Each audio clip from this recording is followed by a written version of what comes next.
Hello, magandang araw, magandang oras at magandang gabi mga kadiskarte. Saan man po kayo panig ng mundo. Nawa habang pinapanood nyo po itong video natin ngayon patnubayan po sana tayo ng poong may kapal at bigyan niya po tayo ng masaganang buhay sa araw-araw. So mga kadiskarte, meron tayong project ngayon dito. Ito yung washing machine na sabi nila, sabi ng may-ari, nauubos daw yung laman na tubig. Tinanong sa akin kung ano daw yung bakit daw gano'n, ano daw dahilan. Ang sabi ko naman mas mainam kung dadalhin nyo sa shop ko para makita natin. So ngayon simula na tayo ng kalasan. Ipapakita ko po sa inyo mga kadiskarte yung dahilan kung bakit nauubos yung tubig nya. Kasi sabi ng may-ari nung nakarang araw daw ginamit nila okay pa, kahit magdamag silang magbabad, hindi naman daw nauubos yung tubig. Pero nung susunod na araw na gagamitin na sana nila ulit, nagtaka sila, wala pang 2 oras ubos na yung laman. Kaya yan ang titignan natin. Ipapakita ko sa inyo kung ano yung dahilan kung bakit nauubos yung tubig nya.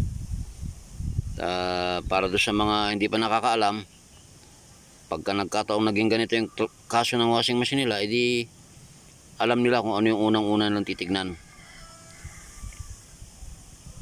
So pero bago tayo tuloy-tuloy na magpatuloy, please naman po subscribe naman po yung aking channel at paki-push na rin po yung notification bell para ma-update ko po kayo lagi sa mga susunod pa natin mga video.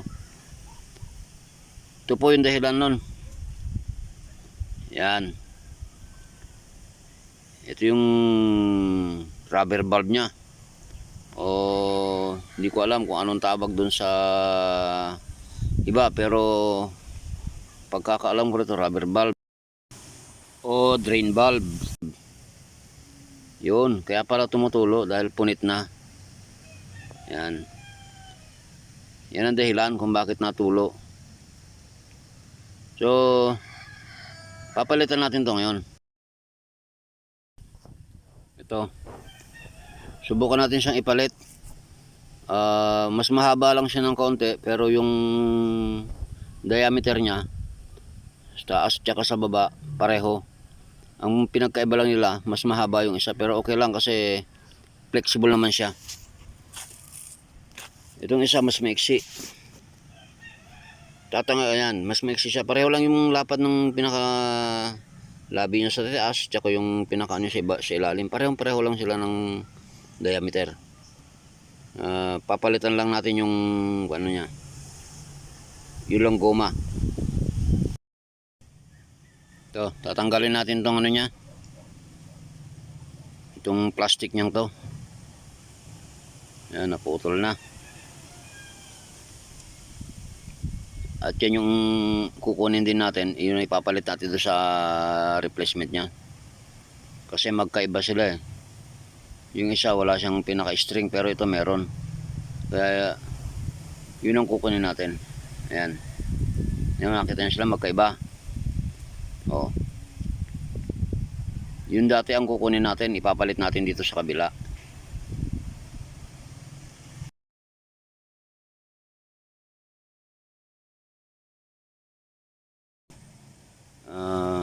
Paalala lang mga kadiskarte, pagka magtatanggal kayo nitong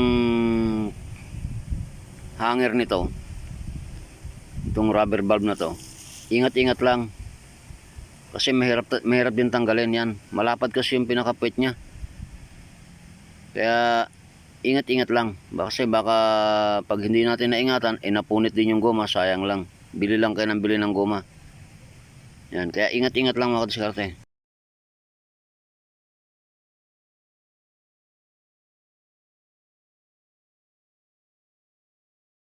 Siya nga pala kadiskarte, wag na wag kayong gagamit ng langis pag naglagay kayo nito, kasi yung langis nakakasira ng goma yon. Pinaparupok niya yung goma.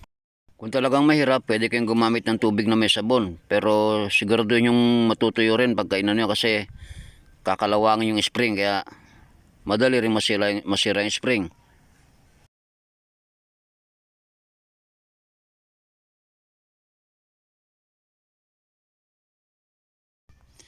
Doon sa mga baguhan, halimbawang maging ganito ang kaso ng mga washing machine nyo, alam nyo na kung saan nyo pupulutin yung mga sakit. Dalawa lang naman kasi maaring pagtuluan ito eh. Una, itong drain plug. Pagkatapos yung may pinaka water seal niya, yung oil seal doon sa gitna ng propeller. Doon lang pwedeng tumulo yan. Maliban na lang kung mabutas yung body, yun, tulo talaga yun.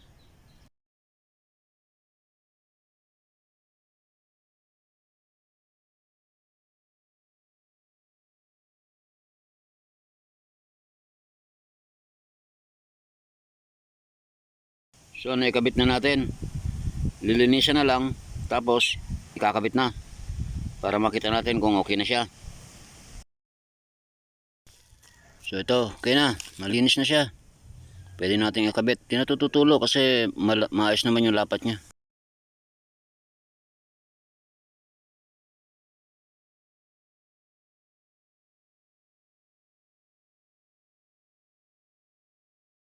So yan mga diskarte, subukan na lang natin kung maganda yung hila niya pagka pinihit mo doon sa drain switch niya. Yun, oh, oh, galing. Yan, so ganito na lang. Kung nagustuhan yung video natin ngayon, please naman po paki-subscribe naman po yung aking channel at paki-post na rin po yung notification bell para ma-notify po kayo sa mga susunod pa nating mga video. Ganito na lang. Maraming salamat. God bless.